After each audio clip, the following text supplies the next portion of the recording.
तुमचा प्रत्येक विचार आहे ना, हा तुमचं त्या व्यक्तीशी एक नातं तयार करत असतो.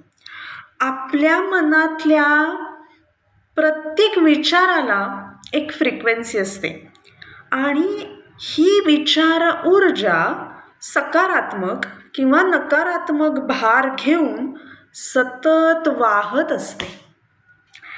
आपण ज्यांच्याविषयी विचार करतो त्या व्यक्तीकडे, त्या परिस्थितीकडे, त्या वस्तूकडे, गोष्टीकडे ही ऊर्जा सतत वाहत असते.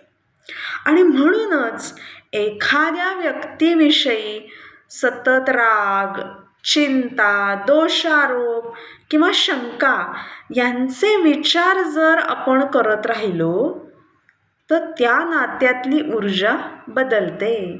आणि जर याचऐवजी आपण समजूतदारपणा, विश्वास, शांतता, शुभेच्छा आणि प्रेम यांचे विचार केले तर त्यांचाही परिणाम नात्यावर होतो. बरोबर?